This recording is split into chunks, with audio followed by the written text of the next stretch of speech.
Jaw Expo Thailand ပေါ့နော် Jaw Expo Thailand ဆိုတော့ဘာပြောပွဲအကြောင်းပုံရင်ပြောမှာပေါ့ Jaw Expo Thailand ဆိုတော့အရင်တည်းကမြန်မာမှာတော့ကလည်းပွဲတွေရှိလို့ရှိရင်လိုက်ပြီးတော့ဆက်စုတွေပေါ့နော်ဆက်စုတွေကြည်တယ်ပေါ့ကိုနဲ့ဆိုင်တဲ့ဟာရှိတယ်မဆိုင်တဲ့ဟာရှိတယ်ပေါ့နော်မနစ်က Jaw Expo Thailand ကိုတစ်ခေါက်လာတယ်ဆိုတော့Jaw Expo ပွဲကို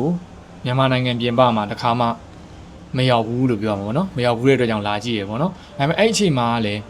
ဒီမြန်မာကနေပြီးတော့ထိုင်းကိုရွှေ့ပြောင်းလာတဲ့သူတွေကအများကြီးဆိုတော့အဲ့အချိန်မှာ Jaw Expo ဆိုတော့တော်တော်များများလည်းစိတ်ဝင်စားကြရပေါ့နော်စိတ်ဝင်စားကြရဆိုတော့လာကြရဒါပေမဲ့ပွဲကမနစ်ကနဲ့ဆိုင်အခုဒီနေ့ပွဲကတော့တိတ်မစီဘူးလို့ထင်တယ်ပြီးတော့မြန်မာကြီးလည်းတိတ်ပြီးတော့မတွေ့ရတော့ဘူးပေါ့နော်ဒီသူတို့ကိုယ်တိုင်ကမှအလုပ်ရသွားတာပေါ့ဒါမှမဟုတ်ရင်တခြားနိုင်ငံကူးသွားတာဒါမှမဟုတ်ရင်မြန်မာပြန်သွားတယ်ဖြစ်နိုင်တယ်နောက်တစ်ခုကကျတော့ဒီ Jaw Expo ပွဲမှာတကယ် vacancy အများစုကကြတော့ဒီထိုင်းနိုင်ငံသားတွေကိုပဲပို့ပြီးတော့ဦးစားပေးပြီးတော့ခေါ်တာပေါ့နော်နိုင်ငံသားတွေကိုခေါ်တဲ့ vacancy တွေကရှိတယ်ဆိုပေမဲ့အနည်းငယ်ပဲလို့ပြောလို့ရတယ်ပေါ့နော်ဒါကြောင့်မလို့လည်းဖြစ်နိုင်တယ်လို့ထင်တယ်ပေါ့နော်ဒါပေမဲ့ဘာပဲပြောဒါအိမ်နဲ့လည်းတိတ်မွေးဘူးMRD ဘောကဆင်းလိုက်ရင်တန်းပြီးတော့ရောက်တယ်ပေါ့နော် Quincy National Convention Center ပေါ့နော်အဲ့ဒါကြောင့်မလို့ဒီနေ့ကလည်း Sunday ဖြစ်နေတော့လာကြည့်လိုက်ကြတာပေါ့နော်အဲ့တော့ဒီ Job Expo တွေကိုတွားရင်တကယ်ထိအောင်မထင်တာ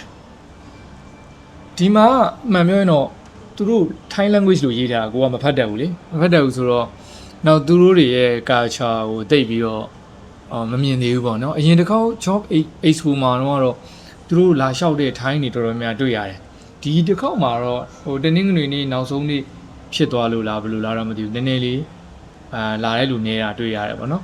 မြန်မာမှာတော့တက်မတော်ခမ်းမတွေမှာဒီလိုမျိုးပွဲတွေလုပ်ကြရလေလုပ်ကြတဲ့အခါမှာသူကအမျိုးမျိုးရှိအဲ့ဒီအချိန်မှာကိုယ့်ရဲ့ vacancy ရှိလို့လာပြရတဲ့သူတွေရှိတယ်နောက်ပြီးတော့ vacancy ကတော့မရှိသေးဘူးပေါ့နော် future မှာရှိလာဖို့ရှိတဲ့အတွက်ကြောင့်မို့လာပြရတဲ့လူရှိရဲဒါမှမဟုတ်ကိုယ့်ရဲ့ဒီ business ကို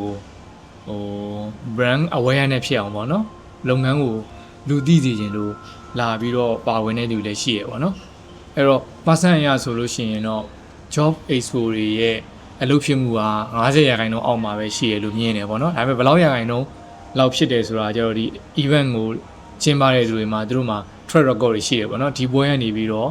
လူဘယ်နှယောက်ကအလုပ်ကန်ရသွားတယ်ဆိုတာသူတို့ပုံမှန်ဆိုရင်တော့ထုတ်ပြန်တာရှိတယ်အဲ့ဒီ data တွေကြည့်မှာပဲအလုပ်ဖြစ်မဖြစ်သိမှာပေါ့နော်ဒါပေမဲ့အချမ်းမြင်တော့ဒီတိုင်းပဲထိုင်နေတာနဲ့ဆိုင်တော့တနေရာချင်း live ပြီးတော့ online တို့မဟုတ် live ရှောက်နေတာနဲ့စာလို့ရှိရင်တော့ဒီမှာတော့ဒီ company တွေက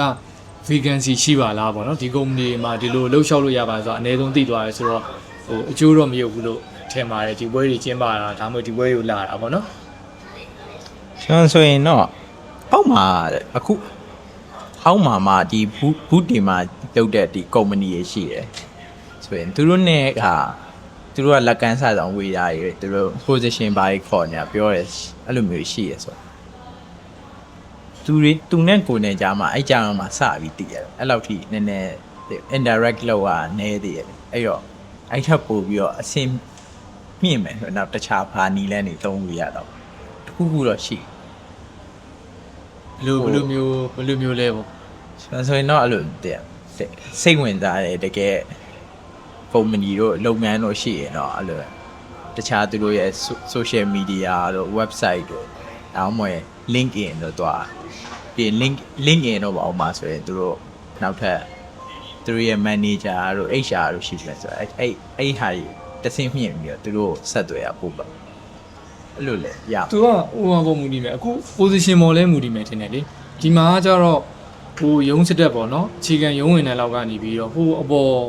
director level လောက်ထိ foreign position တွေတစ်ခါလေးမှာတင်ထားတွေ့ရတယ်လေအဲ့တော့သူတို့စီမှာ vacancy တွေရှိတာဒီမှာဆိုရင်အခုထားပါတော့ company ပေါင်းဘယ်နှခုလာတယ်ပေါ့ဟုတ်တယ်မလားshort market ကဘယ်လိုရှိရဲပေါ့မြန်မာမှာလိုပဲပေါ့ဟိုမှာဆိုရင် corporate တွေကနေပြီးတော့ဗာလဲ manager တွေ director တွေရဲ့talk တွေရှိရလေတည်းသူတို့ရဲ့ seminar တွေရှိမယ်လက်ရှိသူတို့ရဲ့ labor market ရှိမယ်နောက်ဒီခုဗာလဲထိုင်းရဲ့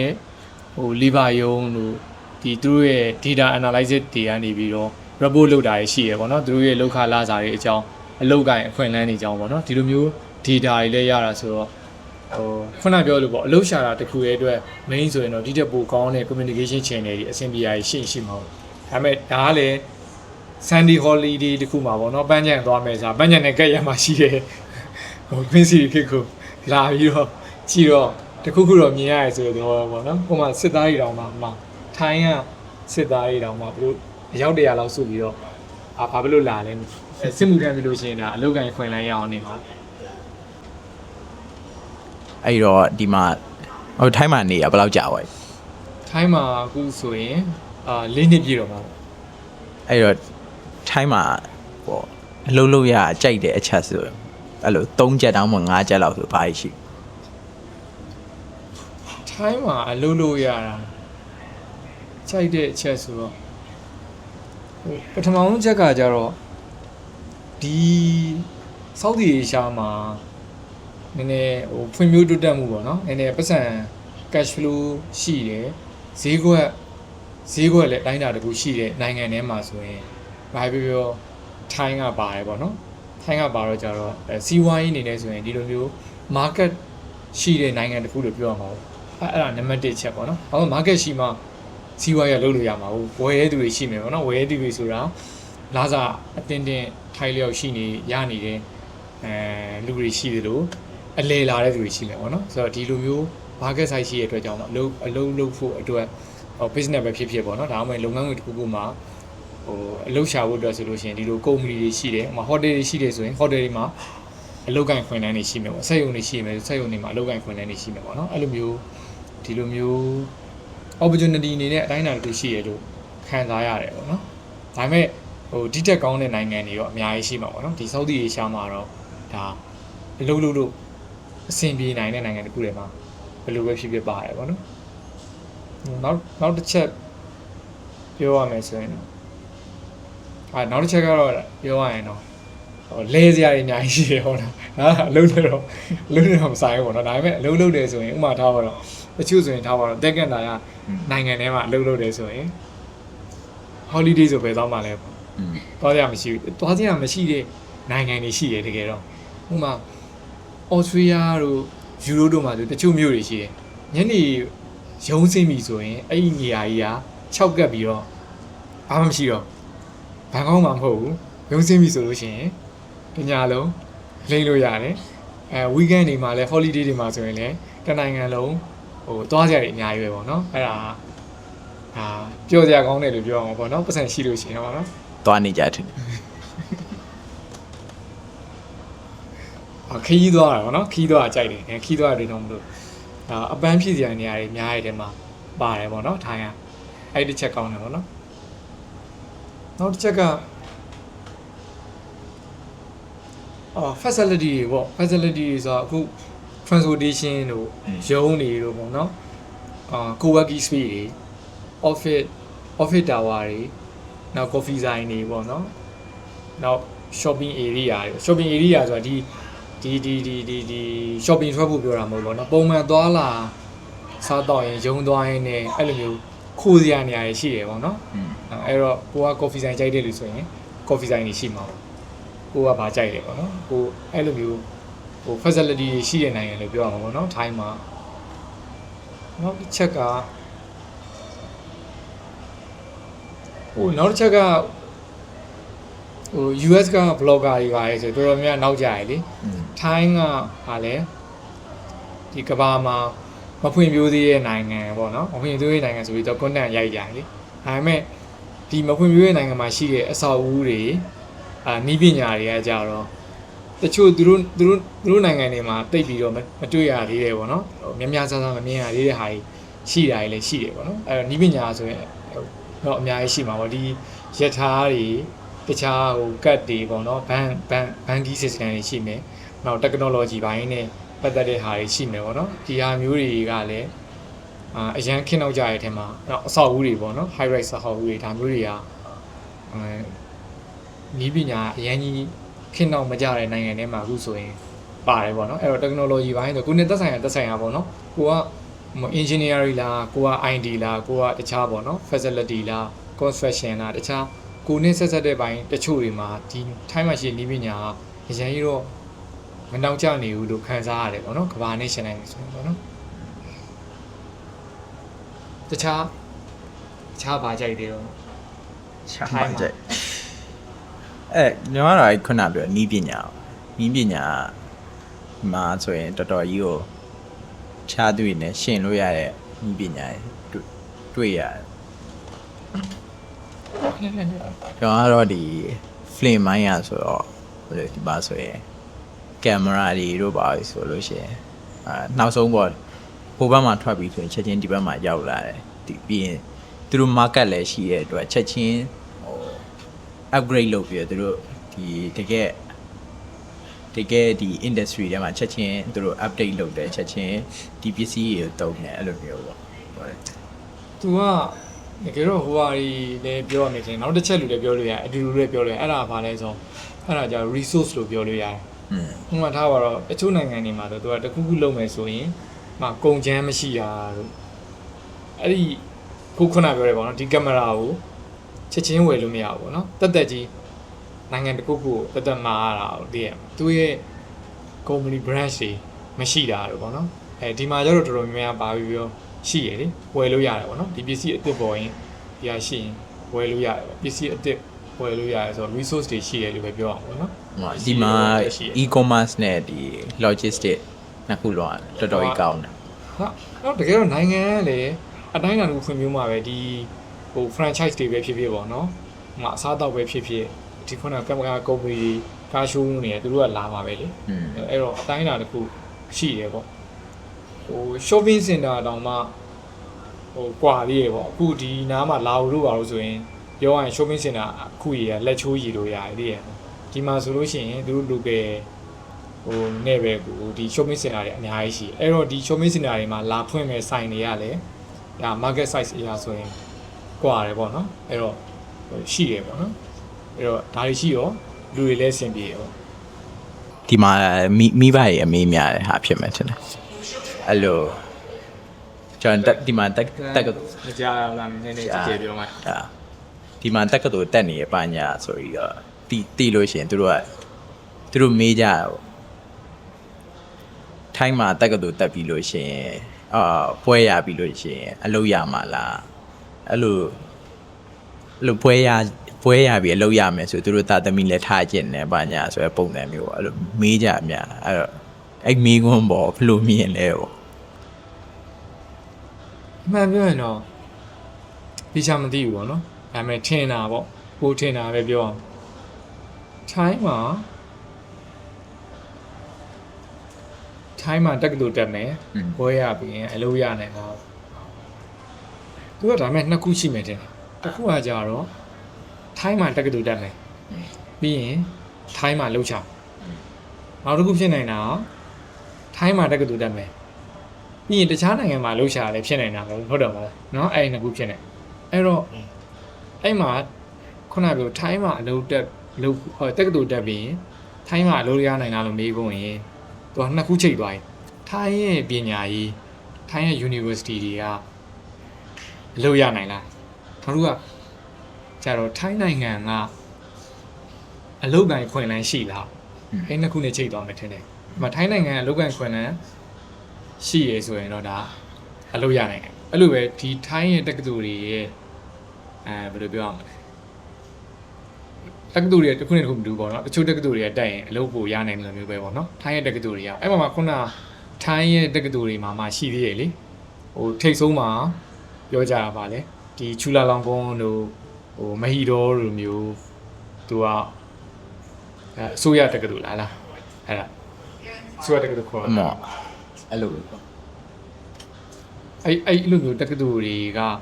လူတွေကပို့ပြီးတော့လောက်ကန်ရနိုင်တာမျိုးလားပေါ့နော်ဒါမှမဟုတ်ရင်ဘယ်တက္ကသိုလ်မှာပဲဆင်းအလောက်ကန်ရနိုင်တာမျိုးလားနောက်တစ်ခုကဒီခုနကတော့တက္ကသိုလ်ကြီးတွေနောက်ထပ်တက္ကသိုလ်ကြီးတွေရှိရဲ့အပြင်အဲ့လိုတက္ကသိုလ်ကြီးတွေမဟုတ်ဘဲနဲ့ဘယ်လိုပြောအောင်လဲ vocational school လိုမျိုးပေါ့နော် diploma တို့အဲ့ဟာတွေလည်းရှိသေးတယ်သူတို့ကထိုင်းစာလေးသင်ပေးတယ်ပြီးရင်လက်တွေ့ practical သင်ပေးတယ်ပြီးရင် intern ဆင်းခိုင်းတယ်တခါလေးချိန်ထားပါတော့เนาะကျောင်းလာကလည်းမများဘူးဒါပေမဲ့ तू က university တော့ မဟုတ်ဘူးထင်တယ်တချို့ဟာတွေကပေါ့နော်အဲ့လိုဟာမျိုးတွေလည်းရှိတယ်ဒီပလိုမာပဲပေးလာမသိဒါကတော့ကျောင်းမမူဒီမှာပေါ့နော်ဆိုတော့ဒီဟာတွေကရောတကယ်ပဲအလောက်ကိုင်းရှိလာပေါ့အဲ့တော့တချို့တက္ကသိုလ်တွေက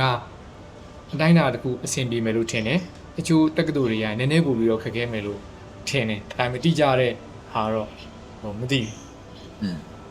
ညအနေနဲ့ကတော့လူပေါ်ပဲမူတည်ရလို့ထင်တာလူဟိုအဲ့လောက်လောကကြီးကမလွယ်နေဘူးပေါ့ဒီမှာဟိုတက္ကသိုလ်တက်လိုက်မယ်အကြောင်းပြီးသွားမယ်အဲ့ရဖွဲလက်မှတ်ကင်ပြီးတော့အလုပ်ရမယ်အဲ့လိုမျိုးကတော့ဒီဘက်ခေတ်မှာဘယ်နိုင်ငံမှာတော့မဖြစ်နိုင်ဘူးအဲ့လိုပြောတာပြန်ပြောရရင်ထိုင်းမှာလို့မပြောဘဲနဲ့မြန်မာနိုင်ငံမှာတက္ကသိုလ်တက်ပြီးမြန်မာမှာအလုပ်ရနိုင်လားထိုင်းမှာရောအဲ့လိုပဲလုပ်ရနိုင်တာဘာမှမဟုတ်ဘူးကွာပြင်သစ်မှာပဲဖြစ်ဖြစ်ဟုတ်တယ်မလား US မှာပဲဖြစ်ဖြစ်တက္ကသိုလ်တက်ပြီးရင်အလုပ်ရနိုင်လားအဲ့လိုပဲပြောမှာဒါပေမဲ့တခုရှိတာခုနကညီပြောတဲ့ဟာအမှန်တယ်သူကမြန်မာနိုင်ငံမှာတော့ကလေသူကသူဟိုဘာတက္ကသိုလ်တက်တယ်ပေါ့နော်အလုပ်ကလူပုံမှုပြီးတယ်ဟိုအလုံးရနိုင်တဲ့လူကတက်ကိုရှိတယ်ပေါ့နော်ဒါပေမဲ့ခုနကအချက်တစ်ချက်ကတော့ပြန်ပြီးတော့မေ့ထားလို့မရအောင်တက္ကသိုလ်ကွာဟိုတိတ်ပြီးတော့တက္ကသိုလ်ကကောင်းတဲ့ခါကျတော့လူတွေကနည်းနည်းမှတ်တာမျိုးတွေလည်းရှိတတ်တယ်လေအကြောင်းကြောင့်ပေါ့နော်ဥမာမထားပါတော့ရက်ကွက်ထဲမှာဖွင့်တဲ့ဟိုလူ management school ကွာ1လလောက်တက်ရတာနဲ့6လလောက်တက်ရတဲ့ diploma ပေးတဲ့မျိုးထဲမှာကွာတည်တည်ချာချာဖွင့်ထားတဲ့ဘယ်လိုပြောမလဲ management သင်ပေးတဲ့ဟိုတကယ်တော့သင်တန်းလို့ပဲပြောအောင်ပေါ့နော်ဒါပေမဲ့သူက diploma သို့မဟုတ် university ချိန်ထားရှိမယ်အဲ့နှစ်ခုကြည့်မယ်ဆိုရင်တော့မှဟိုဟာကရုပ်တရက်စာရွက်တာပဲဖြစ်နိုင်ပြီးတော့ဒီဟာကကျတော့နည်းနည်းလေးဟိုဒီဟာကိုသိရလူတွေအတွက်အလုပ်ကိုင်ခွင့်လည်းရနိုင်လို့ပေါ့နော်အဲ့ဒါတစ်ချက်ရှိနောက်တစ်ခုကကျတော့ဘလောက်ခုနပြောတဲ့ဟာအမှန်တရားပေါ့နော်လူပေါ်မူတည်တယ်လူကတကယ် strong ဖြစ်တယ်ဆိုလို့ရှိရင်အလုပ်ကိုင်ခွင့်လန်းတွေကအများကြီးရှိတယ်လူရရရှိတယ်ဟိုဘာမှမဟုတ်တဲ့ဒီစက်ရုံလေးတွေဟိုခြားသောက်ဆိုင်ဟိုတယ်လေးတွေမှာလည်းအဲ့လိုပဲလာလျှောက်တဲ့လူတွေထဲမှာအရန်ကောင်းတဲ့လူတွေပါရင်ဒါလူတွေကကြိုက်ကြတယ်လာသာဆိုလည်းနည်းနည်းပို့ပေးနေတာတယ်ပေါ့ဒါပေမဲ့တစ်ဖက်မှာကျတော့နိုင်ငံတနိုင်ငံချင်းစီမှာဒီဘွဲရတဲ့ပညာတတ်ပေါ့နော်ဘွဲရတဲ့ဥယျာဉ်နဲ့အလုတ်ကင်ခွင်လန်းပမာဏဆိုတာရှိကြတယ်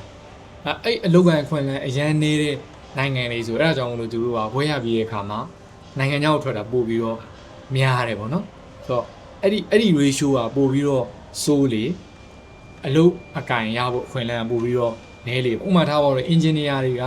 တစ်နှစ်ကိုဥပမာ major တစ်ခုကိုကွာလူ90ထွက်တယ်ဆိုရင်ညီပညာတက္ကသိုလ်တစ်ခုကနေပြီးတော့ major 10ခုရှိရဆိုရင်လူ900ထွက်တကယ်လို့သာညီပညာတက္ကသိုလ်ကအခု20ရှိမယ်ဆိုရင် maybe လူ9000 1000ထွက်လာပြီနော်အဲ့တော့ထွက်လာတဲ့ engineer အယောက်1000ကိုခန့်နိုင်တဲ့စက်ရုံလုပ်ရုံတွေ construction site တွေမရှိဘူးဆိုရင်ဟိုမှာ1000ပဲရှိရလား2000ပဲဆိုဂျင်းနေ8000ကပို့ပြီးတော့ခက်ခဲသွားမှာပေါ့တကယ်လို့သာထွက်တာ1000အလုတ်ကင်အခွင့်အလန်းက9000ရှိတယ်ဆိုရင်နည်းနည်းအလဲလက်တန်းသားပေါ့နော်တော်တဲ့တာမန်လူတွေလည်းအလုပ်ရဖို့ခွင့်လန်းပို့ပြီးတော့ဖြစ်နိုင်ရရှိတာပေါ့နော်အဲ့ဒါဆိုင်တော့ဆိုင်တယ်ပေါ့နော်နိုင်ငံရဲ့အလုတ်ကင်ခွင့်လန်းဆိုတာအဲ့တော့ပြန်ပြောရရင်ခုနပြောတဲ့ဟာလေထိုင်းမှာ university ရပြီးတက်ပြီးရင်ပွဲရပြီးတက်ပြီးသွားလို့ရှိရင်အလုပ်ရနိုင်တာပေါ့အဲ့ကြောင့်ခုနပြောလို့မသိတော့ data မရှိဘူးဆိုတော့ဒါပေမဲ့ရတဲ့လူတွေရှိတယ်မရတဲ့လူတွေလည်းရှိတယ်ရတဲ့သူတွေကြတော့ပြန်တော့တယ်တချို့ရတော့အဲ့လိုရှားသွားတယ်ပေါ့ဒါပေမဲ့တချို့ကြတော့လေသူတို့ကိုယ်တိုင်ကကြောင်းတက်နေတဲ့ကိုကတချို့ကြတော့ဟိုတော်ပြီးလို့တကယ်အလုပ်ဝင်လုံးနိုင်တဲ့ level ရှိပြီးတော့အဲ့လိုတချို့တွေဆိုရင်ပတ်တိုင်းဒီကြောင်းနေပါတက်ထဲကပတ်တိုင်းနေပါသူတို့ခေါ်ထားပြီးတော့ကြောင်းပြီးသွားတဲ့တခါတည်းရတာပါညာအဲ့လိုပေါ့အဲ့ခါကျတော့လေအဲ့ကြောင့်စကေးလာတောင်းမှလို့ရှိရင်ဘာနဲ့သွားဆိုင်ဟိုအချက်တွေကအများကြီးရှိရလေပုံမှန်ဆိုအလုပ်ရှာဖို့အတွက်ဆိုရင်ပုံမှန်ကိုဥမာထားပါတော့ကိုရှာတဲ့ကိုက engineer လားဒါမှမဟုတ် ID လားဒါမှမဟုတ်accounting လားတခုခုရှိမှာပေါ့နော်ကိုယ့်ရဲ့ professional ကိုအတိုင်းအတာတစ်ခုကျွမ်းကျင်တာရှိမယ်ပေါ့နော် skill ရှိမယ်ပေါ့နော်တစ်ဖက်ကကြတော့ communication skill ပေါ့နော်ဒီသူနဲ့အလုပ်လုပ်လို့ရလားဒီသူနဲ့အလုပ်လုပ်လို့အဆင်ပြေနိုင်တော့ communication skill ရှိမယ်နောက်တစ်ခုကဟို network တို့ပါလို့ရှိမှာဥပမာတချို့ဆိုရင် အခုချိန်ထိကိုမှာ LinkedIn အကောင့်မသုံးတာရှိဟုတ်တယ်မလားသူ့ရဲ့ career ကကြတော့အဲ့ LinkedIn မှာပို့ပြီးတော့အခွင့်အလမ်းရှိနိုင်တဲ့ career မျိုးပေါ့နော်အဲ့တော့ဒီ network တွေ social media သုံးတာကြီးပေါ့တခြားပေါ့နော် social media ဆိုတာဒီဟိုတခြား channel တွေပေါ့အဲ့ဒါတွေအသုံးပြုမှုတွေလည်းဆိုင်တယ်အဲ့ဒါတွေက opportunity မြင့်နိုင်တယ်ဒီအဲ့ဒါအပြင်နောက်ဆုံးပြောရရင်တော့ဒီလို Asia မှာဆိုလို့ရှိရင်ဟိုတငယ်ချင်းမိတ်ဆွေ network မိဘ background ပေါ့နော်ဦးလေးတော်တွေကအစအကုန်လုံးတော့အရေးပါတယ်တစ်ချက်ချင်းစီပေါ့ဥပမာကိုက marketing ပါကိုရဲ့တော်ပါကဲmarketing fee မှာနာမည်ရှိတဲ့လူတယောက်ဆိုရင်ဒီ industry မှာအလုပ်ရှာဖို့အတွက်လူပဲဖြစ်ဖြစ်နည်းနည်းတော့ပို့လွယ်မှာပေါ့နော်ဒါမျိုးကြီးလေရှိအဲ့တော့အကုန်လုံးပေါင်းပြီးမှဖြစ်ဒါပေမဲ့တစ်ခုရှိတာတေးကြတယ်ကွာသူကအလုပ်ခံရလောက်ပဲသူဖြစ်နေပြီဆိုရင်တော့တေးကြတယ်သူကအလုပ်နည်းနည်းပဲရှောက်ပြီးတော့မြန်ရမှာပဲအဲ့တော့တေးကြဟိုကကျတော့အခွင့်အလမ်းမြင့်သွားတာပေါ့နော်ကျန်တဲ့ချက်တွေကတော့အဲ့ network ဆိုတော့ဒီမှာများသောအားဖြင့်ကြုံရတာဒီကျွန်တော်ရောက်တဲ့ကာလနဲ့ဆိုရင်အခုစပြီးတော့လူတွေကဘွဲတွေပါစရကြဆိုတော့အဲ့ network ဆိုတဲ့ဟာမှာကျွန်တော်တွေ့ရတဲ့လောက်ဆိုရင်ဒီကထိုင်းရတက္ကသိုလ်တွေအများစုကသူကမျိုးပြင်းနေမှာများတယ်ဒီ APEC တို့အကုန်လုံးနှီးပါပဲမျိုးပြင်းမှာဆိုတော့ကျောင်းတက်နေတဲ့အချိန်တွင်းမှာတော်တော်များများဒီတိုင်းပဲကျောင်းတက်ကြရတယ်ကျောင်းဒီမျိုးပြင်းနေမှာတက်တယ်မျိုးပြင်းမှာပဲနေတယ်ဆိုတော့ဒီမျိုးတဲ့ဒီဘန်ကောက်တို့ပါတော့ဟိုတကယ် network တွေနဲ့အချိတ်ဆက်ဖြစ်ကြနေတယ်အဲကျောင်းသားမှာပဲပြီးွားကြတော့တကယ်သူတို့ဒီကျောင်းပြီးွားပြီးတော့အလုပ်ရှာမယ်ဆိုတဲ့အချိန်မှာကျတော့သူတို့က network တွေတိတ်မရှိကြဘူးပေါ့စပြီးတော့မှဒီပွဲရပြီးတော့မှပြန်ပြီးတော့အစပြန်စရတယ်ဖြစ်အဲ့တော့စရောက်ထဲကတော့အဲ့လိုမျိုးဒီကြောင်းတက်နေတဲ့အချိန်တွင်းမှာတည်းကစပြီးတော့ network ရှာတာဘာညာအဲ့လိုလုပ်တာပို့ပြီးတော့အဆင်ပြေမယ်ဖြစ်တယ်အမှန်ပြောရင်ဒီတော့အဲ့ဒီ network ရှာတာကြီးကနှစ်ခုရှိရပါတော့တစ်ခုကထင်ထားလောက်တော့သူကမလွယ်ဘူးအချိန်နေငွေတွေပေးရတယ်ဥပမာကအကြောင်းတက်နေရဆိုတာအမျိုးမျိုးဖြစ်နိုင်တယ်ကွာပတ်စံပေါ်ရဲလူတွေဖြစ်နိုင်ပွဲလူတွေဖြစ်နိုင်တယ်အဲ့တော့ network ရခြင်းနေဆိုရင်တကယ်တော့ event တွေတက်မှာရတယ်ဒါမှမဟုတ်ပွဲတွေသွားမှာရတယ်ဒါမှမဟုတ်ရင်ဥပမာကအကြောင်းမှာရှိတဲ့ငွေချင်းတွေကွာ activity တွေလုပ်မှာရဥပမာသူကအားကစားဆိုလဲလုပ်တယ်ကွာဒါမှမဟုတ်ရင်အဲ့ကောင်နဲ့ခရီးသွားမယ်ကွာဟုတ်တယ်မအကြောင်းမှာတွေ့တဲ့တခြားနိုင်ငံလာတက်တဲ့ကောင်တွေဒိုင်းနေနဲ့သူကခရီးသွားတာဟုတ်တယ်မသူဟို social လည်းရှိမှရမယ်ဟိုမြို့ထဲမှာလည်းnetworking event တွေတခြားပတ်စံပေးပြီးတော့တက်ရတဲ့အနည်းဆုံးတော့ပတ်စံဝင်ကြီးမပေးရရင်တော့မှဟို hotel တွေမှာပါညာဆိုရင်ဒါအနည်းဆုံးတော့ကိုယ့်ရဲ့ food allowance ကိုပေးရတာပေါ့နော်အဲ့လိုမျိုးအချိန်ရောငွေရောအားရင်စိုက်ထုံးမှုရောပေးမှရတာမျိုးပေါ့နော်နောက်တစ်မျိုးကကြတော့ဒီ network ကကိုကတခြားကြီး network ကိုတည်ဆောက်မယ်ဆိုရင် network ကဟိုစဉ်းစားရတယ်ပေါ့နော်ဥပမာကိုကထားပါတော့ကိုလှုပ်ချင်တာကကိုက ID ပေါ့ကိုကလုံးဝ support နဲ့ပတ်သက်တဲ့ network တွေပဲသွားနေမှာထားပါတော့ရှိသမျှထိုင်းမှာရှိနေတယ်မှာအပြေးပြိုင်ပွဲတွေဝင်ပြေးနေမှာပေါ့နော်ဝင်ပြေးနေမယ်ဆိုရင်မိတ်ဆွေတို့ပေါ်လာမှသိကြတယ်ဒါပေမဲ့ network ဆိုတာဒီလိုမျိုးခုနကပြောခေါင်းစဉ်တစ်ခုရေးနဲ့လုံနေရတာမဟုတ်ပေါ့နော်ခေါင်းစဉ်ပေါင်းများစွာနဲ့သူလူတွေအများကြီးနဲ့ထိတွေ့ဆက်ဆံရင်းနဲ့ရတာပေါ့ဒါပေမဲ့ကိုယ့်ရဲ့ focus ကိုတော့သိဖို့လိုတယ်ဥပမာထားပါတော့ကိုက ID ဆိုရင် social network တွေလည်းလုပ်တယ်လို့ပေါ့နော် main ရဲ့ကိုယ့်ရဲ့ career life နဲ့ဆိုင်တဲ့ event တွေ community တွေဒီ community နဲ့ဥပမာ ID ဆိုလို့ရှိရင် foreigner တွေနောက်မြန်မာတွေနောက်ထိုင်းတွေပွဲတွေလုပ်တာရှိရပေါ့နော်ဥပမာသူတို့ရဲ့နည်းပညာအသစ်ထွက်တဲ့ဟာတွေပေါ့နော် programming software တွေနဲ့ပတ်သက်လို့တခုခုသူတို့ဒီ true လို့ဘာလို့မှလောက်တာရှိတယ်အဲဒါမှမဟုတ်ရင်ဒီသင်တန်းတစ်ခုသွားတက်တာမျိုးရှိရပေါ့ဒီသင်တန်းကတကယ်တော့ကိုတက်ဖို့လိုချင်မှလို့ဒါပေမဲ့ဒီသင်တန်းကိုတက်လိုက်ရင်ဟိုအခုလုပ်ငန်းရှင်တွေဆိုရင်အဲ့လိုမျိုးပေါ့နော်လုပ်ငန်းရှင်တွေလာတဲ့သင်တန်းကိုတက်လိုက်ရင်လုပ်ငန်းရှင်မိတ်ဆွေရတယ်လို့ပေါ့နော် ID လာတဲ့သင်တန်း community တွေကိုသွားရင်ဒါရနိုင်တယ်ပေါ့ဒါပေမဲ့ဒီလိုပဲသိပြီးတော့ဘာမှအကျိုးမရှိရတဲ့ဖြစ်နိုင်တယ်ပေါ့နော်ဒါမှမဟုတ်ရင်ကိုကသူတို့နဲ့မှာ industry ရဲ့ insight data တွေကိုတော့အနည်းဆုံးရတာမျိုးဖြစ်နိုင်တယ်။နောက်မှမိတ်ဆွေတွေများလာပြီးတော့မတော်တဆအလုပ်ကိုင်ခွင့်တန်းတွေပါရှိရမျိုးတွေဖြစ်နိုင်။ဥပမာဟိုတို့လောကငါတို့သွားတဲ့ ID နဲ့ပတ်သက်တဲ့ပွဲဆိုရင်ဘေးမှာလာထိုင်တဲ့ဗာလေထိုင်းတယောက်ဆိုရင်သူဆိုရင် ID setup ပဲတကယ်တော့သိရ။သူဆိုရင်စကားပြောရင်းနဲ့မှာမင်းတို့မြန်မာတွေငါတို့ကြိုက်တယ်ပေါ့သိရမလားငါတို့ ခန့်ကျင်တယ်ပေါ့ငါ့ကို portfolio ရှိတယ်လူတွေရှိရင်ချိတ်ပေးပါအောင်ပါညာဒီလိုမျိုးငေးသွားရရှိတယ်တကယ်လို့အဲ့ပွဲမသွားရင်သူနဲ့တွေ့မှာမဟုတ်ဘူးเนาะ ID နဲ့ကိုနဲ့လည်းဘာမှတော့မဆိုင်ဘူးဒါပေမဲ့ဒါဆိုရင်တကယ်လို့ဒါကိုက ID လောက်ရှာနေဆိုသူသို့မဟုတ်သူမိတ်ဆွေတွေမှာအလုပ်ကိုင် vacancy ရှိတတ်တယ်ဆိုအနည်းဆုံးတော့ချိန်ပြီးသွား interview တော့ရမှာပဲခက်တာမခက်တာတော့ကိုနဲ့မဆိုင်တာပေါ့အဲ့တော့ကိုနဲ့တကယ်သက်ဆိုင်တဲ့ industry ရဲ့professional career အဲ့ဒီ network ပေါ့နော်အဲ့ဒီဟာကိုတော့ main focus ထားဒါပေမဲ့ကျန်တဲ့ကိုယ့်ရဲ့ activity ကိုဒါပေမဲ့တယောက်နဲ့တယောက်မတူတာရှိတယ်နိုင်ငံတစ်ခိုင်မတူတာလည်းရှိတယ်ပေါ့နော်ဒီမှာထားပါတော့စက်တောင်ရရင်နဲ့ခင်တဲ့ရင်းနှီးမှုနဲ့ business network မှာတွေ့တဲ့ရင်းနှီးမှုပုံစံနဲ့မတူဘူးပေါ့နော်ကိုနဲ့စက်တောင်အမြဲရိုက်နေတဲ့ထိုင်းမိတ်ဆွေရတယ်အခုဟိုအိန္ဒိယမိတ်ဆွေတယောက်ကသူတို့မိတ်ဆွေ network ထဲမှာ ID သမားပါလာရဆိုရင်စက်တောင်ရရင်နဲ့ပြောတဲ့စကားတစ်ခါလေးမှလည်းပို့ပြီးတော့ရင်းနှီးရမျိုးလေးဖြစ်နိုင်တယ်အဲ့တော့ network ကတော့ကိုနဲ့အချိန်ပေးရင်ပေးနိုင်တယ်လို့ငွေကုန်ရင်ကုန်ဆိုင်နိုင်တယ်အားဆိုင်နိုင်တယ်လို့ပေါ့နော်တစ်ချိန်ချင်းကြရင်တော့အသုံးဝင်လာမှာပဲနောက်ပြီးကိုကလည်းဒီအလုပ်တစ်ခုရဲ့တစ်သက်လုံးမှာတစ်ခါတည်းရှာမှာမဟုတ်လေကိုကတစ်ချိန်မှာထားပါတော့ ID company ထောင်တာလည်းဖြစ်နိုင်တယ်ဒါမှမဟုတ်တစ်ခုလည်းဖြစ်နိုင်တယ်ပေါ့နော်ဒါပေမဲ့ဒီ social network တွေကြီးပဲလုပ်နေပြီးတော့အလုပ်ကိုသိချာမလုပ်ဘူးဆိုရင်အဲ့ဒါတကယ်တော့တစ်ခါကကြာအဆင်မပြေနိုင်ဘူးပေါ့နော်အဲ့တော့သွားလာနေတော့ပတ်စံကုန်တယ်ချိန်ကုန်တယ်လူပန်းတယ်ဒါပေမဲ့တကယ်တမ်းကျတော့ကိုက professional လည်းမဟုတ်ဘူးဘာကောင်းမှမဟုတ်ဘူးကိုမှရိုက်เสียဒုံမရှိဘူးဆိုရင်တော့လေအလကားပဲဖြစ်နေဟော network ရှိပြီးတော့ဒီမှာကိုလည်းလူရမသွင်းဘူးပေါ့ဟုတ်တယ်အဲ့လိုဖြစ်တယ်ဒီမှာထိုင်းမှာဒီတက္ကသိုလ်တွေကသူတို့ဒီ4 year တွေမှာကြတော့ဘွဲရဖို့ဆိုသူတို့ internship လို့ပဲအဲ့တော့ဒီဘက်ခေတ်မှာ internship ကလို့ပေါ့နိုင်ငံသားပါဆိုနောက်ကြရှိလေ internship ကိုတထေး coffee ဖြော်ပေးရတဲ့အလုပ်တို့ပါတော့အဲ့တော့ internship ကအဲ့လိုမျိုးပဲဖြစ်နေသေးလားဒါမှမဟုတ်လို့ရှင်တကယ် internship ကအသုံးဝင်လားကိုမှာ opinion ဒီ internship ပေါ့ဘယ်လိုမြင်လဲပေါ့အဲ့အမြင်လေးနေ့အလိုက်ပြောင်းလဲလာမှုတွေရတယ်တကယ်တော့9နှစ်တစ်ချိန်လောက်လို့ပြောရမလားမသိဘူးပေါ့နော်တကယ်တော့ပြောင်းလဲမှုရှိတယ်ထားပါတော့အခုအလုံးစားရှာတဲ့နှစ်ကနေအခုဆိုရင်အနှစ်20လောက်ရှိသွားပြီပေါ့နော်အဲ့တော့ပထမအလုပ်ဒီမှာပထမအလုပ်ကတကယ်တမ်းပြောရရင်ဟိုကျောင်းက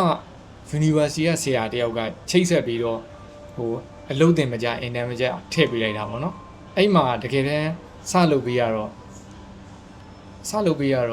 ကိုကဘာမှမလုပ်တော့ဘူးပေါ့နော်အဲ့အချိန်မှာတကယ်ကိုဒီခုနပြောတဲ့ပါလေဟိုတတိ boss ရဲ့တချို့ကိစ္စတွေကိုလုပ်ပေးရတာမျိုးရှိရပေါ့နော်အဲ့ဒါကြတော့ professional နဲ့ဒီဘယ်လိုပြောမလဲမိမိရဲ့ personal ခံစားမှုနဲ့တော့ဆိုင်မယ်ခင်ဗျပေါ့နော်အဲ့အချိန်မှာ senior တွေနဲ့တတိရဲ့တောက်တူမယ်ကလုပ်ပေးရတာအခုအတွက်တော့အရန်တော့ပြဿနာအရန်မဖြစ်ခဲ့ဘူးလို့ထင်တယ်ပေါ့ဘာမလို့ဆိုတော့ပြဿနာဘာလို့ဆိုတော့ကိုကဥပမာထားပါတော့ကိုကအခုဆိုရင်ထားပါတော့ engineering design တွေကိုဆွဲတဲ့ position နဲ့ဝင်တာဒါပေမဲ့အလုပ်ခန့်ပေးတာဟိုအများကြီးကျေးဇူးတင်ရတယ်ဘာလို့လဲဆိုတော့ကိုကမဆွဲတော့ဘူးလေအကြောင်းကလည်းဟို limitation တခုပဲတင်ပေးလိုက်တယ်အပြင်သင်တန်းကလည်းမပြီးသေးဘူးသင်တန်းစတက်နေတာတစ်လပဲရှိသေးတယ်အဲ့ဒီအချိန်မှာအဲ့ဒီခေါင်းစဉ်နဲ့အလုပ်ခန့်ပေးရဆိုတော့အမှန်ပြောရင်တော့တခြားအရာခေါင်းစဉ်မရှိဘူးကျေးဇူးတင်တာပဲရှိရပေါ့နော်ဘာလို့ဆိုအဲ့ဒီ3လလောက်လုပ်လိုက်တဲ့အတွက်ကြောင့်မို့လို့ဒီဟိုတဖြည်းဖြည်းတစ်လကိုကဒါကိုတကယ်ဒီຢာတွေလုံနိုင်တာလေပေါ့နော်လုံနိုင်လာတဲ့အချိန်မှာကိုကလမ်းနီးလုတ်သွားတယ်နော်တကယ်လို့သာကိုကိုဒီဟာကိုတကယ်လုံနိုင်တယ်လို့ခံမှာကိုကအလုပ်ရမယ်ဆိုရင်အဲ့အချိန်မှာတော်တော်ကြာတဲ့အထိအလုပ်ရမယ်လို့မထင်ဘာလို့ဆိုတော့တင်တန်း3လတက်မယ်အဲ့3လအရေးချင်းနေလေအဲ့ဒီဟာလုပ်တဲ့ကိုမလွယ်ဘူးအဲ့ဒါဆိုရင်အဲ့မှာရှာမှာပေါ့နော်ဒါက2008လောက်ကကိစ္စပေါ့နော်ဒါပေမဲ့ဒီဘက်မှာကြတော့အခုကိုနိုင်ငံကိုပဲကြည့်အောင်ပေါ့နော်နောက်2008ကနေ2018လောက်ရောက်လာတဲ့အချိန်ကျဘယ်လိုပြောနိုင်ငံကဖွံ့ဖြိုးတိုးတက်လာတယ်လုပ်ကိုင်ခွင့်လန်းတွေရှိလာတယ်ဘာညာဆိုတော့လာစာတွေတို့တကယ်တမ်းလုပ်ရမယ့်ဟာတွေနောက်လူငယ်တွေတချို့နီးပညာပိုင်းတွေလုပ်ငန်းတွေ့ကြုံတွေရတယ်သင်တန်းတွေကပိုကောင်းလာတယ် online ကနေပြီးတော့တကယ်ဟိုလေ့လာလို့ရတာတွေ YouTube မှာဖြစ်ဖြစ်ပေါ့နော်တခြားတွေပိုများလာတယ်ဆိုတော့ internship ကအဲ့အရင်တော့ပြောရရင်တော့အရင်တော့ internship ကပို့ပြီးတော့တောင်မှခုနပြောတဲ့ခေါင်းစဉ်အောက်လို့ဆန်တယ်လို့ပြောရမှာပေါ့နော်အဲကြောင့်မလို့ तू ကအရင်တော့လူတွေရည်ရွယ်ပြီးတော့ခုနပြောတဲ့တတိကော်ဖီဖြော်တာလို့ပြောကြဖြစ်နိုင်တယ်ပေါ့နော်ဒီဘက်မှာကြတော့ဒါမဲ့ဒီဘက်မှာကြတော့အခုလက်ရှိဒီထိုင်းမှာလို့ပဲပြောရမှာပေါ့နော်အခုမြန်မာတွေရောထိုင်းတွေရောသူတို့ internship group တွေရှိတယ်သူတို့လည်းအခုရှာနေအောင်မှသူတို့ပုံမှန်ဆိုရင်ထိုင်းနေတာ expected salary ဆိုရင် experience မရှိရင်တော့မှဒါသူတို့1000ခွဲ2000ပေါ့နော်အဲ့လောက်သူတို့ဘာပြောလို့ရင်ရတယ်ဝယ်ရတယ်သူတွေကပေါ့ဒါပေမဲ့ဒီintern လျှောက်တဲ့လူတွေဆိုရင်အခုသူတို့ထည့်ထားရင်3000လို့6000လို့ expected မှာအဲ့လိုထည့်ရည်တဲ့လူတွေအများကြီးတွေ့တယ်။နောက်ခိုင်းတဲ့လူတွေဘက်ကလည်းတချို့ဟာပိတ်တို့ unpaid တို့ထည့်ရည်ရရှိတယ်ပေါ့နော်။တချို့ကကြတော့ allowance ပဲပေးတယ်။allowance ခုနပြောတဲ့3000နဲ့6000ညားပေါ့။နောက်မှလည်း9000ပေါ့နော်။အဲ့လိုမျိုး allowance ပေးရရှိတယ်။အဲ့တော့အဲ့ဒီဟာရှာနေတဲ့ university student တွေကအများကြီးပဲရှိတယ်ပေါ့။အဲ့ဒါဟိုကထင်တယ်။ကျောင်းဘက်ကကြတော့ဒါကျောင်းတိုင်းလားဘယ်လိုမျိုးတော့ internship သူက major ပေါ်မူတည်တာပေါ့တချို့ဒီ major ကြီးကြတော့ထားပါ hospitality တို့ IT တို့သူတို့ကြောင့်သူတို့ပွဲရဖို့အတွက်နောက်ဆုံးမှာ internship အနေနဲ့ subject အနေနဲ့ထည့်3လဆင်းပြီးမှရမယ်ဟုတ်တယ် subject အနေနဲ့ထည့်တာဆိုတော့again မရခဲ့ရင်တော့သူတို့တခြား second plan B တော့ရှိအောင်ဒါပေမဲ့အဲ့လိုဆင်းလို့မရခဲ့ရင်အဲ့လိုရှာလို့မရခဲ့ရင်သူတီးစီဝဲရအောင်ဘလို့တခြားတီးစီရေးတာပါတော့ရှိရဒါပေမဲ့ပထမဆုံး first priority ကတော့သူက internship ရှာခိုင်းတာပေါ့ရှာခိုင်းတာဆိုတော့အဲ့မှာတော်တော်များများလည်းမရကြဘူးအဲ့တော့ခုနပြောသူမျိုးတွေလောက်ဟုတ်တယ်တီးစီနဲ့ပဲတွားရတီးစီတွေလောက်ဟုတ်တယ်အဲ့ကြောင့်ပြောလေအခုထိုင်းဒီထိုင်း university ကပြီးနေတဲ့သူတွေတော်တော်များများလည်းအဲ့လိုမျိုးဒီ intern ရှာတဲ့လူတွေအများကြီးပဲတွေ့မိတယ်ပေါ့နော်အဲ့တော့ intern ကခုန university ကြောင့်ရောလုပ်ငန်းဝင်ကိုဘယ်လိုပြောမလဲခြေလန်းတလန်းဝင်ဖို့အခက်အခဲကြောင့်ရောဘယ်လိုပြောမလဲရှိနေဦးမယ်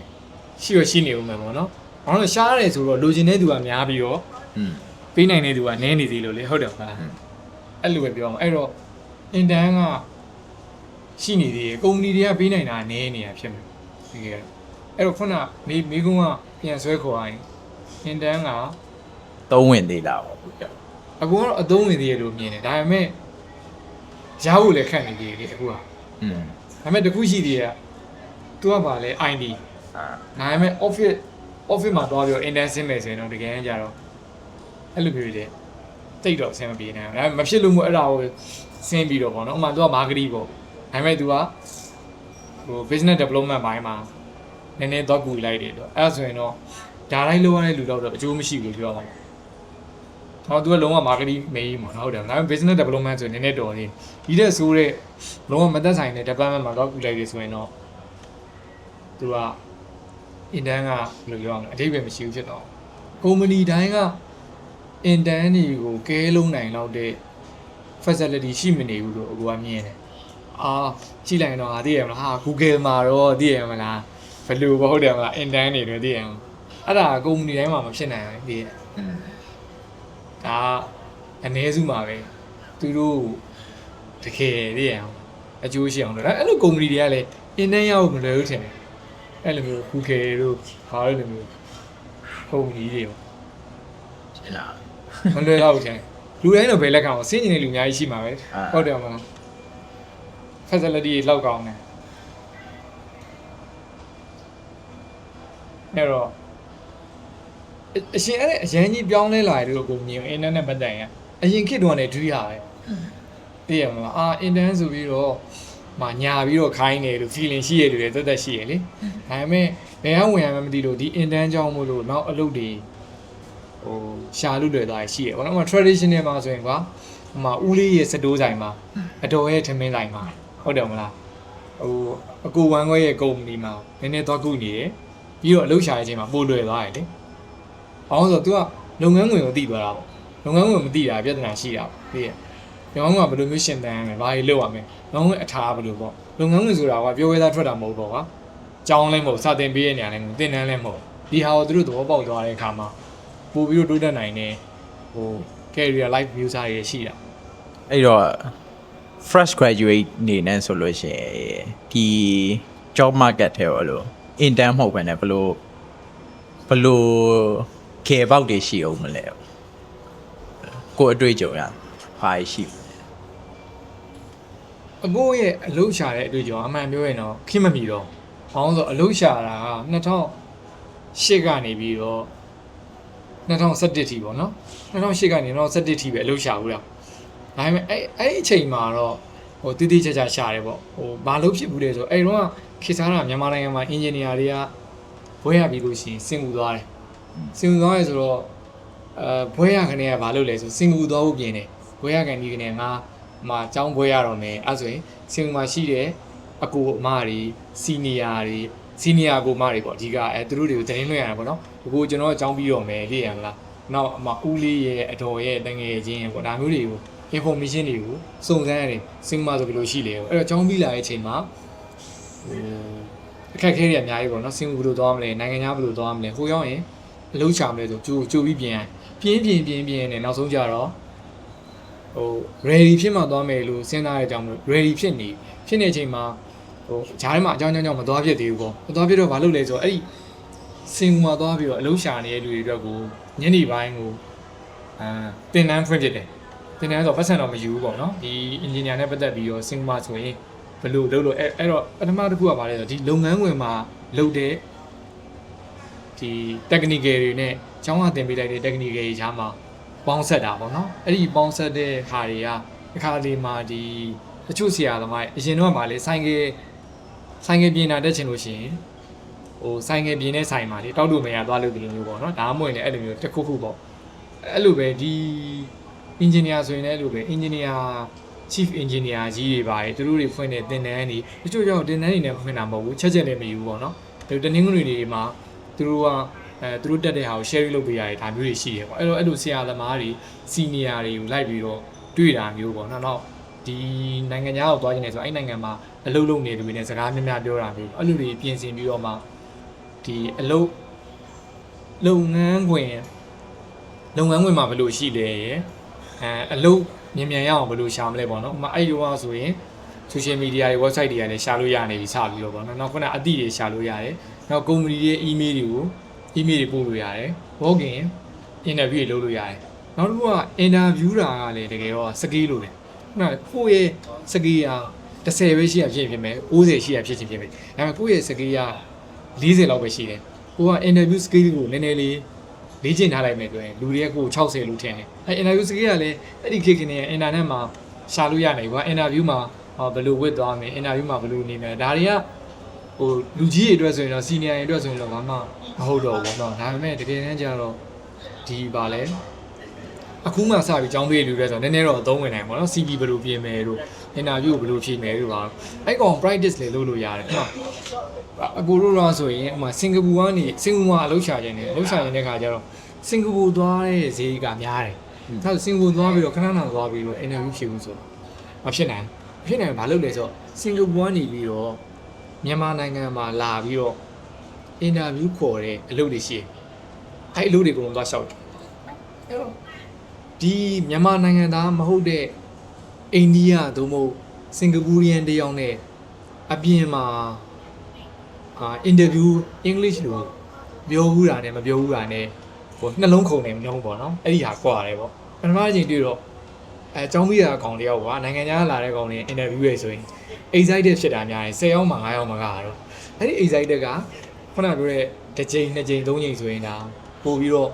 တောင်းတတာဖြစ်လာတယ်ပေါ့နော်နောက်အိန္ဒိယလို့ပြောတဲ့ငါတို့ကလေ့လာတာ YouTube တို့ကတော့ British တို့ American တို့လေ့လာတယ် interview တာကြတော့ဖိလစ်ပင်းတို့အိန္ဒိယတို့စင်ကာပူတို့အဲ့သူတို့အင်္ဂလိပ်ကနားမလည်ဘူးတကယ်တမ်းပြောရရင်ဒါပေမဲ့ interview အဲ့ဒီအင်္ဂလိပ် interview တွေကို online မှာတီးတန့်ပေါ့နော်ဥပမာစင်ကာပူရီယန်တွေရဲ့အပန်နားထောင်လိုက်တယ်ဒါမှမဟုတ်ခုနပြောတော့ interview တွေကိုသွားလိုက်တယ်ဆိုရင် interview အတွေ့အကြုံစကေးတက်လာရဆိုရင် interview တွေလို့တော့မကြောက်တော့ဘူးလေမမို့ရင်ကိုကကြောက်နေရတယ်မပြီးတော့ပေါ့နော်အဲ့လိုမျိုး interview skill ဆွဲမြင်ထားရဆိုလေရအဲ့တော့ခေါင်းစဉ်တွေအများကြီးပဲ interview skill တွေ language skill တွေ CV တွေ portfolio တွေပေါ့နော်ဒီဘက်ကခုန network ရှိတယ်နောက် တချို့ဆိုလို့ရှိရင်အလုံးလျှောက်တာကို email ကိုထောင်ငန်းလောက်ပို့ရလို့ရှိတယ်ရတာများသူလည်းမဆိုင်သူတောင်းဝင်ကဒီတစ်လအတွင်းမှာ email ထောင်ငန်းပို့အဲ့တော့ email 1000ပို့တဲ့လူနဲ့ email 100ပို့တဲ့လူရဲ့အခွင့်အလမ်းကနည်းနည်းတော့ပွားနိုင်လာပဲပေါ့သူကဇွဲနေသွားတာပေါ့နော်တစ်ဖက်ကပြင်ဆင်ထားတယ်တစ်ဖက်ကသူတကယ်အဲ့လိုမျိုးပို့တချို့ကြတော့လည်းအဲ့လိုမဟုတ်ဘူးမွေးရမှာ confidence ကောင်းတာရှိတချို့ဆိုရင် technical လည်း strong မဖြစ်ဘူးဘာမှလည်းမပြင်ဆင်တာအောင်စင်ဝင်သွားပြီလှုပ်ရှားခုနကကြိုးစားပြင်ဆင်ထားတဲ့ကောင်ကဒါကြတော့ကန်လဲဆိုင်မှာပေါ့နော်ဒါပေမဲ့ confidence နဲ့ဆိုင်တချို့ကကိုယ့်ကိုယ်ယုံဖို့ယုံကြည်နေတချို့အလုပ်ခွင်ရကြအလုပ်ကောင်ကြိုက်တာရှိတယ်ဘာမှလည်းပြင်ဆင်မလားပဲ interview ဖြေတဲ့လူနဲ့သူရင်းနှီးနေတဲ့စကားပြောတယ်အဲ့ဒီကောင်တွေအလုပ်ကောင်းရသွားတဲ့ကောင်တွေလည်းအများကြီးပဲရှိတယ်ခုနကပြင်ဆင်ထားတဲ့ကောင်မှာဝါရီတွေရှိတယ်အဲ့လိုမျိုးဝါရီတွေရှိလို့လုံးမရရင်တွေရှိတယ်တချို့ရောကန်ပေါ့နော်ဒါသာများတဲ့ကိုယ့်ရဲ့ကျွမ်းကျင်မှုနဲ့ကိုက်ညီတဲ့အနာဂတ်မှာလည်းတက်လန်းကောင်းတဲ့အလုပ်ကြီးကိုလမ်းရသွားလူတိုင်းမဖြစ်နိုင်အဲ့တော့ career life ကိုပြန်ပြောင်းကြတာရှိရပေါ့နော်ဥပမာကိုလုံငန်းနည်းနည်းသက်ဆိုင်တဲ့လုပ်ကိုလုပ်လိုက်မယ်ပြီးရင်ပိုကောင်းတဲ့ပိုလာတာလုပ်တဲ့ပိုတွေ့ကြုံရတဲ့အလုပ်ကိုပြန်ပြောင်းနေပေါ့နော်တစ်စင်းတက်ပြီးမှပုံကြတာရှိရတချို့ကြောင့်တန်းပြီးတော့ဒီလိုဟာမျိုးရအောင်ရှာတာရှိတယ်ကိုကဘန်ကီကိုသွားရင်းနေဆိုမြန်မာနိုင်ငံမှာနိုင်ငံခြားဖိုင်တွေဝင်လာတဲ့အချိန်မှာလာတာ10သိန်းကြီးနဲ့သွားပြီးတော့ဂျူနီယာတယောက်ကအလုပ်ရအောင်ရှောက်ရသွားတဲ့လူတွေလည်းရှိအရန်ကကောင်းတာသူများ3သိန်းလောက်နဲ့လုပ်ရမယ့်ချိန်မှာသူက10သိန်းနဲ့ဟို international bank မှာရပါဘာမှကမ်ဘောဒါတို့ AY တို့မှာသူအလုံးလျှောက်တော့တည်းလူတွေလည်းရှိတယ်ဒါမြန်မာနိုင်ငံမှာပဲအဲ့လိုရသွားတယ်ရှိအားကြတော့ပြောရခဲ့ကျွန်တော်အနေနဲ့ဆိုရင်တော့ portfolio စောက်ဖို့လည်းလိုတယ်လို့လူကြောင်းဒီဟိုဟာတို့မှာလည်းရတယ်အဲ့လိုနောက်ပိုင်းလုပ်တွေဆို graphic designer ကြီးရှိမယ်ဒီ videographer တွေတို့ photographer တွေဆိုရင်သူတို့ကြတော့တခြားဟာတဲ့ portfolio စော်ကြီးတွေကရှိနေတာမျိုးအဲ့လိုမျိုးကပို့ပြီးတော့အဆင်ပြေတယ်ထင်တာကျွန်တော်အနေနဲ့ဆိုလဲအစော်ကြီးတွေကတကယ်တမ်းကျတော့ portfolio လို့ပြောရမှာပါဒါကတော့လုပ်ငန်းအတွေ့အကြုံပေါ့ခုမှအကူတို့က engineer ပါကျောင်းတက်နေတဲ့အချိန်မှာဘာမှမတက်ဘူးဒါပေမဲ့တချို့ကောင်တွေက weekend မှာသူကeasy ဆိုရင် electronic ဆိုရင် electronic ပြင်ဆိုင်မှာသူကလုပ်အဲ့တော့ငါတို့ဘွဲရတဲ့အချိန်မှာ practical tools တွေကိုဘာမှပြောပြောမလဲတော်တော်နည်းနည်းပဲသိတယ်ကွာ practical အချိန်တွေမှာတော့သင်ပေးပါတယ်ဒါပေမဲ့အဲ့ဒါနည်းနည်းပဲသိတယ်ဖို့ကောင်းကြမဟုတ်ဘူးတကယ်ပြင်နေပြီ TV တွေ circuit တွေ control board တွေသူအကုန်လုံးနေသူကတောက်လျှောက်ကြီးအလုပ်လုပ်နေတာလေသိလားအဲ့တော့အဲ့ဒီကောင်နဲ့အကူနဲ့ဘယ်လိုလုပ် portfolio ရှင်းပြီးတော့အလုပ်ရှောက်မှာဟုတ်တယ်စက်အုပ်တွေကမှလုပ်သွားရှောက်တယ်သူကအကုန်သိနေဥစားယူအကူကမသိဘူးလေဒါဆိုရင်အလုပ်ခွင်နေနဲ့ပွားမှာပေါ့ဒါ electronic ပေါ့ electrical ဆိုလဲ electrical အဲ့လိုမျိုးရှိတယ်တချို့ကတော့ interact ပေါ့နော် ADD ဟာနဲ့မပတ်သက်တဲ့ဟာဥပမာ ID ဆိုရင်တချို့ကတကယ်ကို software ကြီးနေပြီလို့မျိုးအဲ့လိုမျိုး portfolio ရှိရလို့ကြာရင်တော့အများကြီးအဲ့လိုအခွင့်အလမ်းများတာအဲ့ဒါကိုဘကိုအစိုးရတွေကအဲ့လိုနီလန်တစ်ခုခုကိုရှာပြီးတော့အဲ့လို portfolio စောက်ထားတဲ့ကျွန်တော်တော့ဆိုရင်ကစစချင်း videographer လုပ်မယ်ဆိုတော့ကျွန်တော်အရင်ဆုံးလုပ်လိုက်တာရှိတယ်အဲ့တော့ကကြတော့ပြောကင်မရာနဲ့ပါညာကိုမှရှိပြီးသားဆိုစပြီးတော့အဲ့လိုဒီတိုင်းပဲ Facebook မှာ post တင်လိုက်အဲ့လိုညကင်မရာရှိမထွက်ရဲဘူးလေအဲ့တော့ကင်မရာရှိထွက်ရဲမဲ့အဲ့လို host လုပ်ရဲတဲ့သူရှိရဲဆိုလို့ရှိရင်သူ့ vlog ကိုကျွန်တော်ရိုက်ပေးမယ်ကျွန်တော်နဲ့အတူတူပူးပေါင်းပြီးတော့အဲ့လိုသွားမယ်တချို့ဆိုတာ collaborate လုပ်တယ်ပြောဒါကညီတို့ကကြတော့ creative နဲ့ media နဲ့ production နဲ့ဆိုင်တာပေါ့အခုတို့ engineer ကြီးကြတော့ခုနပြောလို့volunteer လုပ်မှာလားပေါ့ဒါဝင်သွားပြီးတော့လာစားမယူဘဲနဲ့ကူမှာလားပေါ့နော်ဒါမှမဟုတ်ရင်မျှဝေပေးတဲ့သူတွေနဲ့ချိကတ်ထားမှာလားပေါ့အဲ့လိုခေါင်းစဉ်တော့မတူးဖြစ်တော့ပေါ့အခုတို့ကကြတော့ portfolio စောက်တာတဲ့အတွေ့အကြုံယူထားမှရတာမျိုးပေါ့တချို့ဆိုရင်ကျောင်းထဲမှာပဲရှာသွားရှိရလေအခုတို့ practical ချိန်ရှိရဆိုရင် तू ကဒီ practical လုပ်တဲ့ဆရာကိုကျောင်းစင်း तू ဆက်ကူနေလို့ရတယ်လေဟုတ်တယ်အခုမင်းတို့မှလည်းကင်မရာတွေတန်းရှင်းလို့တယ်လို့ပေါ့ဟုတ်တယ်တူးစီနေရင်းနေသွားတယ်အမှငါတို့ကကင်မရာ practical ချိန်မှာကင်မရာလာရင်နှိပ်ကြည့်ဒါပြီးသွားဟုတ်တယ်ပြန်တဲ့ကောင်လည်းမဟုတ်ဘူးဒီကင်မရာကြီးကိုဒစားစီဖြုတ်မယ်ဟုတ်တယ်မှာစေးမယ်သိမ်းမယ် तू ကဒီ model တွေ specification တွေ तू ကပို့ပြီးတော့ကျွမ်းကျင်သွားတယ်အဲ့နှစ်ခုမှမတူတော့ဘူးလေဟုတ်တယ်ဟိုကောင်ကို practical ချိန်မှာလို့အဲ့တော့အနည်းဆုံးအပြင်မှာမရရင်တော့ तू ကကျောင်းကဒီ practical department မှာပူတာမျိုးပေါ့နော်အဲ့လိုမျိုးဒါလည်းလုပ်လို့ရ အဲ့တော့နောက်တစ်ခုက Thai visa ထိုင်း Thai visa ထိုင်းပြည်လား visa အခုပြောမယ်ဆို ဟော तू ကခုညီရကြတော့ဟိုတက္ကသိုလ်အကြောင်းဒီနေ့ကပြောတာများတယ်ပေါ့နော်ပြောရင်အကူကကြတော့ထိုင်းမှာတက္ကသိုလ်မတက်ဘူးလေတက္ကသိုလ်မတက်ဘူးဆိုတော့တက္ကသိုလ်နဲ့ပတ်သက်တဲ့ဟာတွေကဒီ market တွေက data တွေအခုထင်တာပြောတာပေါ့နော်ဒါပေမဲ့အခုဒီမြန်မာတွေတော်တော်များများစိတ်ဝင်စားတဲ့ခေါင်းတွေတခုရှိရပေါ့နော်အဲ့ဒါကကြတော့ဗာလဲဆိုတော့ထိုင်းမှာအလုပ်လာရှာရင်အလုပ်ရမှာလားဟုတ်တယ် white collar job ရှာရင်အလုပ်ရမှာလားပေါ့နော်အဲ့ဒါဘယ်လိုဖြစ်နိုင်လဲအဲ့တော့အဲ့ဒီဟာကိုနည်းနည်းလေးပေါ့ share လုပ်ချင်တယ်ပေါ့နော်အခုလက်ရှိဒီတခြားနိုင်ငံကနေပြီးတော့ထိုင်းမှာလာပြီးတော့ဟိုတခြားနိုင်ငံဆိုတာမြန်မာကနေလာတာရှိတယ်။အားမွေတခြား UAE တို့စင်ကာပူတို့နောက်နေတဲ့နိုင်ငံတွေလာပြီးအလုပ်ရှာရတယ်ပေါ့နော်။အလုပ်ရှာဖြစ်နိုင်တာပေါ့နော်။ပြောရရင်လောလောဆယ်လက်ရှိအခြေအနေကတော့အရန်ခတ်တယ်လို့ပြောလို့ရတယ်။အရန်ခတ်တယ်ဆိုတာသူ့ရဲ့နိုင်ငံရဲ့ခုနကဗာလဲထိုင်းနိုင်ငံသားတွေအလုပ်ရှာရရှိတယ်။နောက်ထိုင်းမှာဘွဲရထားတယ်။နိုင်ငံသားတွေအလုပ်ရှာနေရှိတယ်။အနည်းဆုံးတော့သူတို့တွေကကြတော့ထိုင်းမှာကြောင်းပြီးရဖြစ်တဲ့အတွက်ထိုင်းရဲ့ယဉ်ကျေးမှုထိုင်းရဲ့ကုမ္ပဏီတွေကိုအခုမှလာတဲ့လူတွေသူကပို့ပြီးတော့တည်တည်ရလေ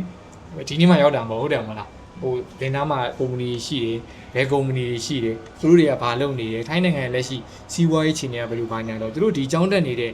နှစ်တွေအတွင်းမှာအတိုင်းအတာတခုသူတို့တည်ပါပြီလေ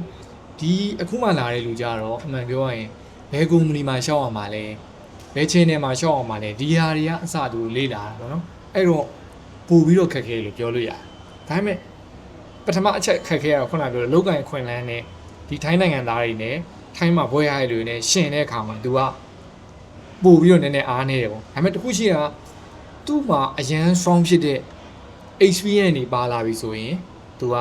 ပြန်ရှင်လို့ရသွားပြီပေါ့နော်။အဲ့မှာတော့ဒါပေမဲ့တစ်ခါနောက်ထပ် barrier နှစ်ခုကရှိနေတယ်။တစ်ခုကဘာလဲဆိုတော့ language barrier တချို့ major တွေကဒီဘာသာစကားမရဘဲနဲ့အလုပ်ဝင်လို့မရအောင်အဲ့ဒီအတွက်ကြောင့်သူဒီထိုင်းဘာသာစကားကိုမရတဲ့အတွက်ကြောင့်မလို့သူအလုပ်ကန်ရဖို့ဆိုတာမဖြစ်နိုင်တော့ဖြစ်သွားမှအလုပ်ကန်ရဖို့ကအရန်ခက်တယ်အဲ့ချိန်မှာမှဒီဘာသာစကားအရန်ကြီးကိုအရေးကြီးတဲ့အလုပ်ကန်မျိုးစားဆိုရင်သိကြတယ်သူကအလုပ်ကန်ရဖို့အရန်ခက်အဲ့ဒါတစ်ဆင့်ပေါ့နောက်တစ်ဆင့်ကကြာမှသူကနှစ်မျိုးဖြစ်နိုင်သွားတယ်တစ်မျိုးကကြာတော့သူကဒီရောက်မှသို့မဟုတ်ဟိုမှာထိုင်းစာကိုကြိုတင်ခဲ့တယ်နော်ဒါမှမဟုတ်ရင်သူ့ရဲ့အလုပ်ကိုင်မျိုးစားကထိုင်းစကားသိပြီးတော့အရေးမပါဘူးပေါ့နော်အင်္ဂလိပ်လိုလည်း communicate လုပ်လို့ရတယ်ပေါ့နော်ဒါမှမဟုတ်ဘူးဆိုလို့ရှိရင်ကုမ္ပဏီတွေကသူဒီ local ကုမ္ပဏီမှာရှောက်တာမဟုတ်ပေါ့နော်ဒီနိုင်ငံခြားယင်းနှိမ့်နှံမှုလုပ်ထားတဲ့ corporate လိုမျိုးကုမ္ပဏီကြီးတွေမှာရှောက်တာအဲ့အတွက်ကြောင့်မလို့သူ့ရဲ့ department သူ့ရဲ့အလုပ်ကိုင်မျိုးစားကဒီထိုင်းစကားအရေးမပါဘူးပေါ့နော်ပြောတဲ့ရင်တော့ပိုကောင်းတယ်ဒါပေမဲ့မပြောတဲ့ရင်လည်းရှောက်လို့ရတယ်အဲ့အနေထားမှာဆိုရင်သူ opportunity အခွင့်အလမ်းနည်းနည်းပိုတက်လာအဲ့ဒီအခွင့်အလမ်းကြီးပိုတက်လာတဲ့အချိန်မှာတော့မှအလုပ်ရဖို့ကတော်တော်စူးစမ်းရပြီးတော့အဲ့အလုပ်ရတဲ့အချိန်မှာလည်းဗီဇာပေါ့နော်ကိုတာမရှိဘူးဆိုလို့ရှိရင်ခံမှုပြန်ပြီးတော့ခက်ခဲသွားတယ်အထူးသဖြင့် Thai local company SME company တွေပေါ့သူတို့မှာ cash flow တော့ရှိရယ်အောင်မြင်နေတဲ့လုပ်ငန်းတွေတော့ဖြစ်တယ်ဒါပေမဲ့သူတို့မှာတချို့ကနိုင်ငံခြားသားမခန့်ဘူးဆိုရင်သူဒီနိုင်ငံခြားသားတယောက်ကိုဟို business visa လျှောက်ပြီးတော့ဒီမှာနေလို့ရအောင်အလုပ်လုပ်လို့ရအောင်လုပ်ပေးရမယ် document ကိုသူ့ရဲ့ HR ကတိတ်ပြီးတော့မကျွမ်းကျင်တာဒါမှမဟုတ်သူတို့က cost structure တွေကိုတေချာမသိတာစံတော်ဖြစ်နေတယ်အဲ့လိုကုမ္ပဏီတွေအများကြီးပဲအဲ့တော့အဲ့လိုကုမ္ပဏီတွေကဘာဖြစ်လာလဲဆိုတော့ခေါင်းကိုက်ခံပြီးတော့ဒီနိုင်ငံသားတော့မခန့်ကျင်တော့သူ့ရဲ့ခေါင်းကိုက်တယ်လေဒီနိုင်ငံသားတယောက်ခန့်တဲ့အတွက်ဒီလိုရတဲ့ document တွေပုံများမယ်ဟိုရုံးတဲ့ကိစ္စတွေရှိမယ်ပေါ့နော် cost structure ရှိမယ်အဲ့တော့သူကလိုအပ်မှပဲခန့်တော့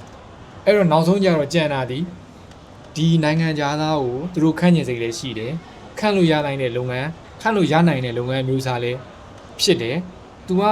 ဒီနိုင်ငံသားကိုဗီဇာကြီးလည်းလျှောက်ပေးနိုင်တယ်ပေါ့နော်အခုလက်ရှိလေတကယ်ကိုလူနေရဆိုမှပဲသူကခန့်တော့မှာပေါ့မဟုတ်ရင်တချို့ကထိုင်းနိုင်ငံသားတွေကိုပဲခန့်လို့ရတဲ့လုပ်ငန်းကိုရှိတယ်ဒါမှမဟုတ်ရင်ဒီလူတွေကိုမခန့်မဲနဲ့ပေါ့နော် ဟို run လို့ရတဲ့လုပ်ငန်းဝင်ဥပမာထားပါတော့တချို့ hotel တွေပါဆိုရင်တော့ white collar နမ်းပြီးမလျှောက်မဲနဲ့ဟို blue collar တွေရဲ့ပဲ run တဲ့ဟာရှိတယ်အဲ့ဆိုသူတို့ management level မှာဒီနိုင်ငံသားတွေသူတို့မခန့်တော့ဘူးပေါ့နော်ဒီ blue collar တွေမှာနိုင်ငံသားတွေပဲခန့်တာရှိတယ်အဲ့တော့အဲ့ဒီခွန်လန်းတွေကနေကိုက white collar job တခုရဖို့ရှားတာဖြစ်သွားတဲ့အတွက်ကြောင့်မို့လို့မရနိုင်ဘူးဆိုတာမဟုတ်ပေမဲ့အခက်ခဲတွေကအဆင့်တွေကဟို9ဆင့်6ဆင့်ဖြစ်သွားဒါကြောင့်မို့လို့အလုပ်ရှာရတာခက်အလုပ်ရှာရခက်တောင်မဟုတ်ဘူးเนาะဘယ်လိုဗီဇာကိစ္စလည်းပူစရာမရှိဘူး language barrier ကလည်းဟိုတိတ်မရှိဘူးပေါ့เนาะကိုကထိုင်းအကြောင်းလဲပြီးပြီးသားကိုကလုပ်ငန်းဝင်တစ်ခုခုမှလည်းအရန်ကိုမှကျွမ်းကျင်ခဲ့ပြီပေါ့เนาะကိုရဲ့ profession တွေကဥပမာ engineer ဆိုညာ IT ဆို IT ဟိုဘာဆိုဘာပေါ့เนาะအဲ့လိုမျိုးကျွမ်းကျင်ခဲ့တယ်ဆိုဖြစ်နိုင်တယ်ဒါပေမဲ့တစ်ခုရှိတာကကိုရဲ့ career ကထိုင်းမှာ main career အနေနဲ့လုပ်လို့ရတဲ့ professional home ဆိုတာစုံစမ်းမှုလို့တချို့ကဒီဟာဒီလုံးဝကိုဥပမာဆောက်ဆရာဝန်ဒီ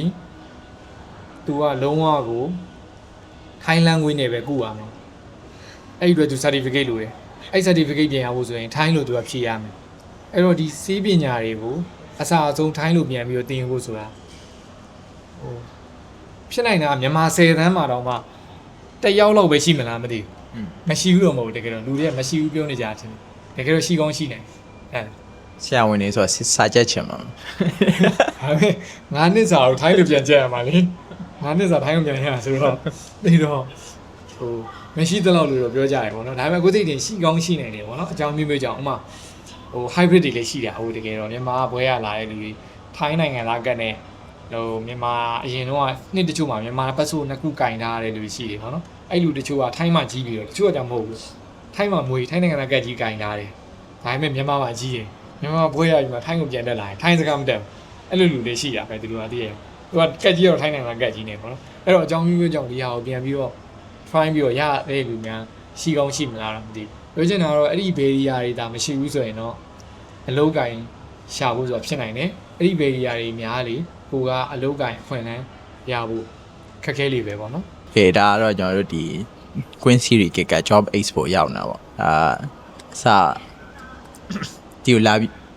လာညမှာတိုင်မင်းနဲ့ဒါရောက်လာပေါ့ရောက်လာပြီးတော့တခုခုပြောကြမယ်ဆိုပြီးတော့ပြောရင်းနဲ့ဒီဗီဒီယိုအရှိဖြစ်သွားတာပေါ့အဲဒီတော့ကျွန်တော်တို့ကဒီ